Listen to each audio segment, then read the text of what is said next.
Gold, trusted gold buyers. మీరు తాకట్టు పెట్టిన బంగారాన్ని విడిపించి ఈ రోజు ఉన్న మార్కెట్ ధరకు కొనబడను. మీ ప్రీవియస్ వీడియోస్కి వెళ్ళి ఇప్పుడు అందరూ సోషల్ మీడియాలో ఇన్స్టాగ్రామ్లో మీరు కుకింగ్ వీడియోస్ ఏవైతే చేస్తున్నారో దాని కింద ఇంత అందమైన వైఫ్ని కొట్టావా బ్రో నువ్వు అని చెప్పి పెడుతున్నారు.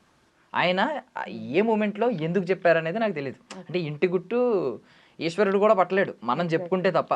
అసలు ఒకవేళ నిజంగా కొట్టినోడు కూడా కొట్టానని చెప్పుకోడు. మరి ఆయన ఎందుకు చెప్పుకున్నారో నాకు తెలియదు. కానీ ఇప్పుడు అందరూ వైఫ్ని కొడతావా అని చెప్పి అక్కడ బిందు మాధవి గారు ఆల్రెడీ స్టేట్మెంట్ పాస్ చేసి అసలు నీకు మనసే లేదు, నీకు హృదయమే లేదు అని అక్కడ అన్నారు. ఇప్పుడు కింద కమెంట్ కూడా ఇలాంటి కమెంట్స్ నేను చూశాను మీ ప్రీవియస్ వీడియోస్కి వెళ్ళి. దానికి ఏం సమాధానం చెప్తారు అసలు? ఇప్పుడు దీన్ని ఇది 1 సెంటెన్స్లో చెప్పాలంటే చెప్పొచ్చు, ఎలాబరేట్ చేసి కూడా చెప్తాను. బట్ ఫస్ట్ 1 సెంటెన్స్లో చెప్పాలంటే ఆయన ఆ పొజిషన్ అంటే ఆ ఏదైతే ప్లేస్లో చెప్పారో టెలివిజన్ మీడియా అందరు ముందు అట్లా ఓపెన్ అప్ అయ్యి తన ఒక సీక్రెట్ని అట్లా బయట రివీల్ చేశారో, that's why he call him as a హృదయమానవ్.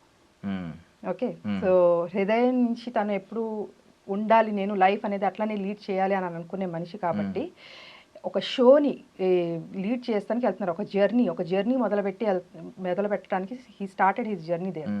So ఆ జర్నీ స్టార్ట్ చేసేటప్పుడు హృదయం మనం ఎట్లా ఆలోచిస్తాడు? డెఫినెట్గా హృదయంతోనే ఆలోచిస్తాడు కదా. ఏం చేస్తాడు? సో నేను నిజాయితీగానే ఉండాలి, షో కోసం కాదు. మేబీ రేపొద్దున నేను నో అని, it's a fraction of second no అని చెప్పేయచ్చు. ఈవెన్ నేను కూడా అగ్రీ చేయలేదు చెప్పినప్పుడు, బికాజ్ నాకు ఈవెన్ టెలివిజన్లో టెలికాస్ట్ అయ్యే ముందే తెలుసు నాకు యాక్చువల్గా చెప్పారనే విషయం. ఎందుకంటే మేము ఇంట్లోకి వచ్చినాక మాట్లాడుకుంటాం, ఎవ్రీడే షూట్కి వెళ్ళి వచ్చేవాళ్ళు, చెప్పారు ఇవాళ ఏం జరిగింది వాళ్ళు మేము మాట్లాడుకునేవాళ్ళం. సో అలా చెప్పారు. నేను అప్పుడే యాక్చువల్గా నాకు ఐఎమ్ ఇంటూ డిఫరెంట్ జోనర్లోకి వెళ్ళిపోయాను. నేను చెప్పాల్సిన అవసరం ఏముంది అనేసి అన్నట్టుగా. సో బట్ తను ఇచ్చిన ఎక్స్ప్లెనేషన్ ఏంటంటే, షో ఓకే, ఒక బిగ్ బాస్ జర్నీ వస్తుంది లైఫ్లో, ఇట్స్ అ పార్ట్ వస్తుంది, డెఫినెట్లీ గెలుస్తాం. ఎండ్ ఆఫ్ ది డే నేను అద్దం ముందు నుంచున్నప్పుడు నా అంతరాత్మని నేను క్వశ్చన్ చేయకూడదు. నా అంతరాత్మ నన్ను ఈ అబద్ధం చెప్పి కదా నువ్వు గెలుచుకున్నావు అనేది. Okay, let it be show, నాకు అవకాశం రాకపోయినా పర్లేదు కానీ నేనైతే ఉన్నది ఉన్నట్టే చెప్తాను అనేసి అన్నట్టుగా చెప్పారనమాట. అది బికాజ్ నేను కూడా అగ్రీ చేయలేదు చెప్పడానికి. బికాజ్ తనకు కూడా అది చాలా చిన్న విషయం in the sense yes or no అనే చెప్పాల్సింది. అక్కడ నో అని చెప్పేసేయచ్చు, దేర్ ఎండ్స్ ద మ్యాటర్. ఈరోజు చాలామంది అంటే బిగ్ బాస్ హౌస్లో సంజన గారు ఓపెన్గా నాగార్జున గారు ఆ టైంలో చూసుకుని ఇక్కడ చూస్తారు ఆడవాళ్ళని, మగవాళ్ళు ఎక్కడ ఆడవాళ్ళు ఎక్కడ అని ఈ జెండర్ డిస్క్రిమినేషన్ తీసుకొచ్చారు కదా టాపిక్. దీనికి ఫస్ట్ విత్తనం అక్కడ పడింది అనమాట, బీజం. వైఫ్ని కొడతారు అనేది. యాక్చువల్లీ మీరు మిమ్మల్ని నిజంగా కొట్టేవారా ఏమన్నా?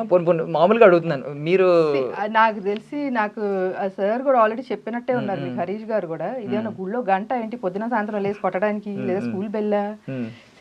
అది ఎవ్రీ ఫ్యామిలీలో ఉంటుంది ఒక చిన్న, అసలు టు బీ ఫ్రాంక్లీ స్పీకింగ్ మేమిద్దరం ఇట్లా మాట్లాడుకుంటున్నప్పుడు I didn't even remember that. Okay, అదొక సంఘటన జరిగింది అని అంటే, బట్ తొందరగానే నాకు రికలెక్ట్ అయింది. But it was there in his mind, తన మైండ్లో అది చాలా స్ట్రాంగ్గా ఉండింది. సో నాకెందుకు అది చాలా ఎక్కడో కనుమరుగైపోయింది అని అంటే నా ఆలోచనలో, because the kind of bond and the love we have.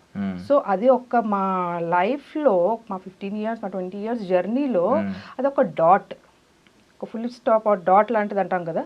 So దానికి మించి ఇంకా చాలా పెద్దవి మా బాండింగ్ కానీ, మేము ఫేస్ చేసిన ఛాలెంజెస్ కానీ, దాంట్లో మేము కలిసి ఉన్నది కానీ, ఉన్న లవ్ మా ఇద్దరి మధ్యలో అదొక చిన్న డాట్. కాబట్టి నాకైతే అసలు నిజంగా కనుమరుగైపోయింది. బట్ స్టిల్ తను ఎంత బాగా గుర్తుపెట్టుకుని ఆ చిన్న విషయం కూడా నేను అబద్ధం చెప్పకూడదు అనేది ఆ స్టాండ్ తీసుకున్నారు చూడండి.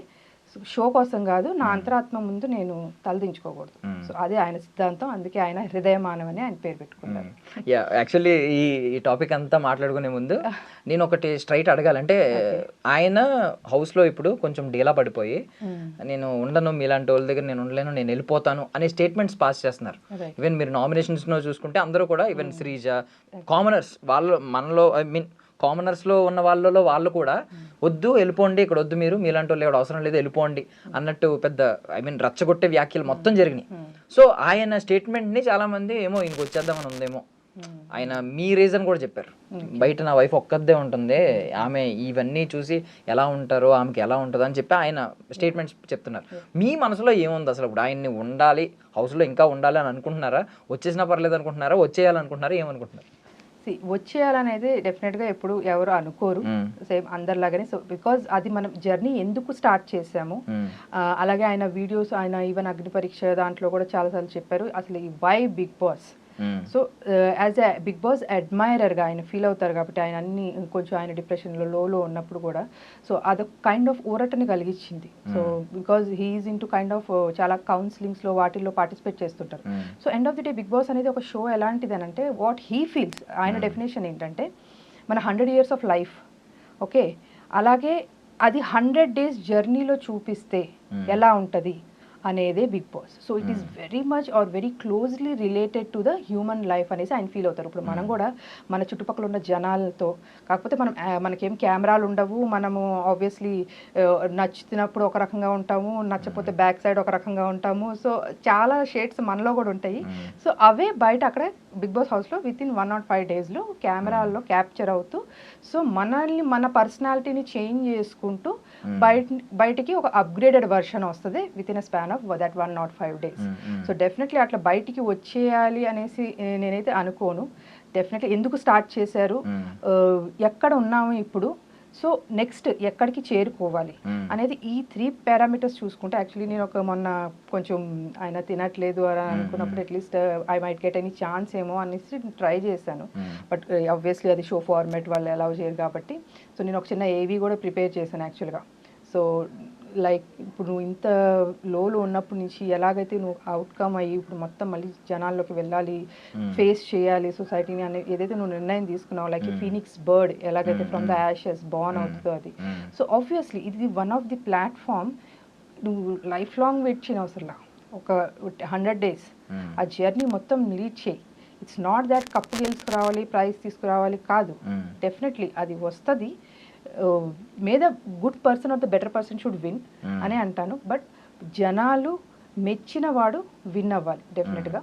సో ఆయనలో ఇంకా వేరే కోణం కూడా ఉంది, ఆ హ్యూమర్ సైడ్ ఏదైతే నిజంగా జనాలకి నచ్చుతుందో అండ్ దేనికైతే జనాలు ఎక్కువ కనెక్ట్ అవుతారో సో అది డెఫినెట్గా ఇప్పుడు వరకు ఫుల్ ఫ్లెజ్డ్గా ఎవరు చూడలేదు.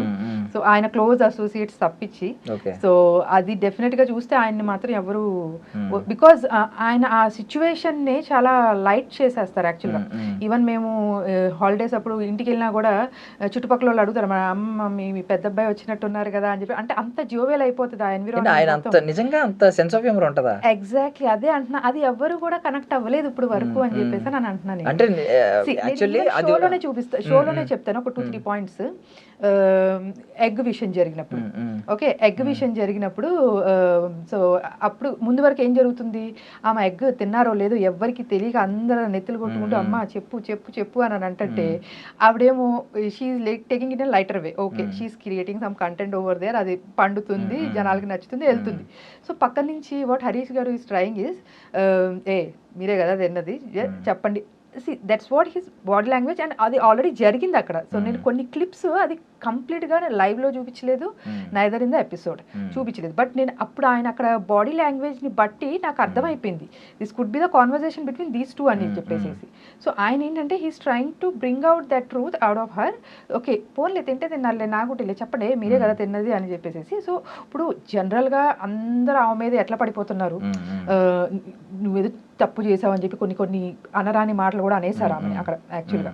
మేబీ శ్రీజ వేరే వాళ్ళు అనేసారు ఆ మాటలు. సో ఇంత జరుగుతున్నప్పుడు అలాగే షాంపూస్ బాటిల్స్ విషయంలో కూడా పోన్లే అండి వాళ్ళకి ఇబ్బందిగా ఉందంట కదా మీరు ఇక్కడ పెట్టద్దులే అని చెప్పి అంటే చూడు ఇలా ప్రేమగా చెప్తే నేను వింటాను అని చెప్పేసి ఆవిడ గారు కూడా అన్నారు. సో ఆబ్వియస్లీ ఇప్పుడు ఇది యాక్చువల్లీ ఈ పాయింట్ మీద కొన్ని కమెంట్స్ చూసాను, ఒకరిద్దరులేండి ఎక్కువ మంది కాదు. అమ్మాయిలను కొడతాడు అనే పెట్టిన దగ్గర అదే వైఫ్ని కొట్టావా అన్న దగ్గర కింద వైఫ్ని కొడతాడు ఇక్కడ మాత్రం పులిహోర కలుపుతున్నాడు అని పెట్టారు. సెన్స్ ఆఫ్ హ్యూమర్ కనెక్ట్ అవ్వకూడదు. ఈవెన్ రెడ్ ఫ్లవర్ అనే కాంటెక్స్ట్ వచ్చింది కూడా సెన్స్ ఆఫ్ హ్యూమర్ లోనే. ఫ్లవర్ ఇస్తాను అన్నప్పుడు అది రెడ్ ఫ్లవర్ ఇస్తుంది చూసుకో అని ఎగ్జాక్ట్ డైలాగ్ ఏమన్నారంటే యాక్చువల్గా ఆమె ప్రియా ఇమ్ము నీకు రెడ్ ఫ్లవర్ ఇస్తాను, రోజ్ ఫ్లవర్ ఇస్తాను, ఏదో సంథింగ్ ఏదో గులాబీ పువ్వు ఇస్తాను సంథింగ్ ఏదో లాంగ్వేజ్ అని అంటుంది. అయితే ఆయన అన్నారు ఇది ఎగ్జాక్ట్గా ఇలాగే కూర్చుని ఆహా మీకు ఇలా అర్థమైందా, ఆహా ఇందాక రెడ్ ఫ్లవర్ అని కూడా మాట్లాడుకున్నారు అంటే నువ్వు రెడ్ ఫ్లవర్ అని అంటాం వేరు, మాట్లాడుకున్నారు అని అంటాం వేరు కదా. It's totally 2 different things. ఆయన అన్నట్టు ఎట్లా వస్తుంది అది?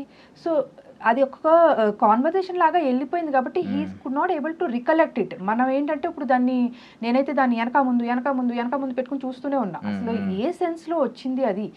నువ్వు ఇది అని అంటే అన్నట్టు అనుకుంటున్నారు, నీ గురించి మాట్లాడుకుంటున్నారు అని అంటే ఒక మెసేజ్ పాస్ చేసినట్టు. Somebody has talked it and he has passed on that message అనేది మీనింగ్ వస్తుంది యాక్చువల్గా.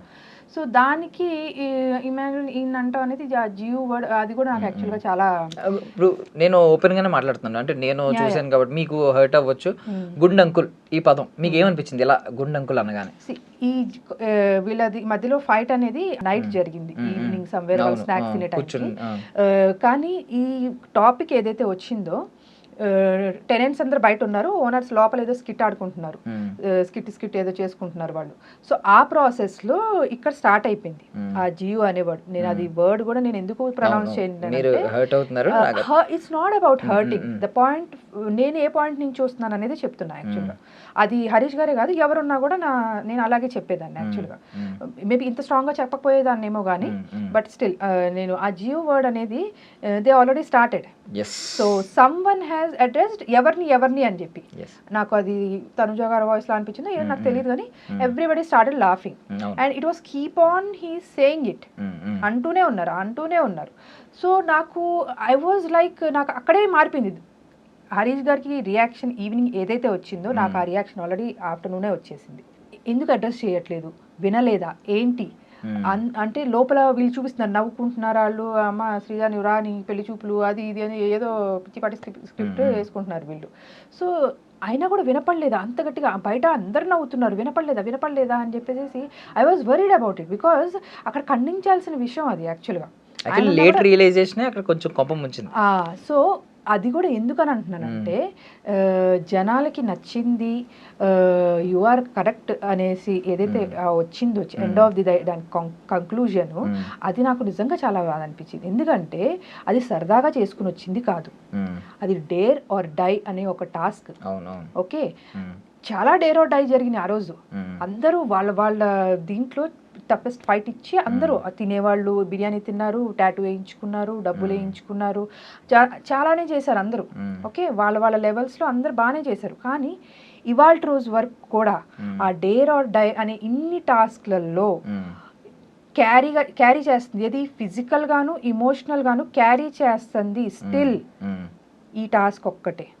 ఓకే, సో దాన్ని ఒక రకంగా కామెడీ చేసేసారు, జనాలకి నచ్చింది అని అంటే. ఎందుకంటే ఇప్పుడు ఈ వర్డ్ ఏదైతే ఉందో బయట దాంతో ట్రోల్ చేస్తున్నారు, ఈయన అన్న వర్డ్ ఏదైతే ఉందో రెడ్ ఫ్లవర్, దాంతో ఎవరిని ట్రోల్ చేయట్లేదు. కరెక్ట్. నేను ఎగ్జాక్ట్ పాయింట్ చెప్దాం అనుకున్నాను. అంటే లాస్ట్ సీజన్ మీరు చూసారో లేదు తెలీదు, చూసుంటే దానికి ముందు సీజన్ చూసారా? పోనీ నేను యాక్చువల్లీ ఫస్ట్ 2 seasons ఆపేసాను. లాస్ట్ సీజన్ లో గౌతమ్ అని ఒక డాక్టర్ గౌతమ్ అతని పేరు, అతను ముందు సీజన్ లో ఉన్నాడు, అందులో వెళ్ళిపోయాడు 2 times, మళ్ళీ తీసుకొచ్చి ఇప్పుడు రన్నర్ అప్ అయ్యాడు అనమాట. యాక్చువల్లీ అతనికి జరిగింది ఇన్సిడెంట్ అంటే ముందు ఈ సీజన్ కాకుండా ముందు సీజన్ లో ఏమైందంటే, యావర్ అనే వ్యక్తి, తనకి కొంచెం తెలుగు సరిగ్గా రాదు అండ్ మేబీ ఇతిహాసాల పురాణాల మీద అశ్వత్థామ అనే పదం అతనికి తెలీదు, అశ్వగంధ అన్నాడు అతను. అశ్వగంధ కాస్త బయట ట్రెండ్ అయిపోయి ప్రతి ఒక్కరు ఇతను వీడియో వచ్చిన అశ్వగంధ అని నవ్వుతూ తెగ ట్రోల్ చేశారు. అతను ఆ సీజన్ అయిపోయింది, నెక్స్ట్ సీజన్కి వచ్చి ఎవరో పొరపాటున ఫ్లోలో అశ్వగంధ అన్నందుకు ఒక రేంజ్ లో ఫైర్ అయ్యి బర్స్ట్ అయ్యాడు. ఆయన చెప్పాడు, నేను డిప్రెషన్ లోకి వెళ్ళిపోయాను ఆ తర్వాత. ఎందుకంటే పడేవాడికి తెలుస్తుంది నొప్పి, బయటవాడికి తెలియదు. ఇప్పుడు చాలా మంది నేను చూస్తున్నాను కింద అందరూ గుండంగులు. నేను ఆ వర్డ్ కూడా నేను తీసుకోను, because I respect that dare task ఏదైతే ఉందో ఇవాళ రోజు కూడా క్యారీ చేస్తున్నాను. దాని తర్వాత కూడా అగ్ని పరీక్ష గ్రాండ్ ఫినాలే జరిగింది, దాంట్లో కూడా నేను యాక్చువల్గా బికాజ్ ఇమోషన్స్ ఎట్లా కనెక్ట్ అయి ఉన్నాయో చెప్తాను. దానికి I use to prepare this biotin లడ్డూలు ఇంట్లో, massager, rosemary water, rosemary oil, ఇవన్నీ కూడా ఒక ఇమోషన్ ఆ పర్సన్ ఫీల్ అవుతున్నారు. ఆబ్వియస్లీ ఇది గ్లామర్ ప్రపంచం, మన లుక్స్ మ్యాటర్ ది అట్మోస్ట్ గా మ్యాటర్ చేసేది లుక్స్ మనకి. సో డెఫినెట్ గా అది జనాలకి నచ్చి ఉండొచ్చు. నాకేమనిపించింది అంటే end of the day at least దాన్ని టెలికాస్ట్ చేయకపోయినా పర్లేదు, మీరు లోపలన్నా డిస్కస్ చేసుకోండి దాన్ని. కానీ బయటికి పోర్ట్రే అయింది ఏదైతే ఉందో, ఒక వర్డే, మరి 2 words వచ్చినాయి కదా అక్కడ, ఒక వర్డే ఎందుకు ట్రోల్ అవుతుంది మరి? అది so that is not the right way to. ఎందుకంటే ఈవెన్ అగ్ని పరీక్ష గ్రాండ్ ఫినాలే రోజు మళ్ళీ షేవ్ చేసుకోమన్నారు. సరే అయిపోయింది అక్కడతో లాస్ట్ అనుకుంటే again he started he's all the process to get the hair తొందరగా గ్రో అవ్వాలంటే. ఎందుకంటే నేషనల్ టెలివిజన్ మీద వెళ్తున్నారు ఆయన, అందరూ కొన్ని కోట్ల మంది చూస్తారు ఆయన్ని. సో డెఫినెట్గా అందంగా అనిపించాలని ఎవరికైనా ఉంటుంది. దట్ ఆ పర్సన్ ఇన్ ఇయర్స్ డిప్రెషన్లో ఉండిపోయి బయటకు వస్తున్నారు అనుకున్నప్పుడు కొంత గొప్ప లుక్సే ఆయనకి కాన్ఫిడెన్స్ ఇచ్చేది. సో ఇప్పుడు ఇవన్నీ మాటలు తను ఆ రోజు మాట్లాడకపోయారు. మీరు చూస్తే నాగార్జున గారు ముందు పెట్టారో లేదో మనకి చూపించలేదు. డెఫినెట్లీ ఆ స్కోప్ ఉంటే హిజ్ హార్ట్, తన లోపల మనసు ఏం ఫీల్ అవుతుందని చెప్పడానికి ట్రై చేశారు. సో అక్కడ ఇమాన్యుయల్ ఎమోషనల్ అయ్యారు అని అంటే అది నేను తప్పు పట్టను, కానీ జనాలకి నచ్చిందని ఆ స్టేట్మెంట్ ఏదైతే పాస్ చేశారో దట్ యు ఆర్ రైట్ అని జనాలకి నచ్చిందని అంటే డెఫినెట్లీ అది మీరు టెలికాస్ట్ చేయకపోయినా బాగుండేదేమో. But the person is been trolled out for that. బయట ఇప్పుడు అందరూ కూడా ట్రోల్ చేస్తున్నారు. Other person is not getting troll for that.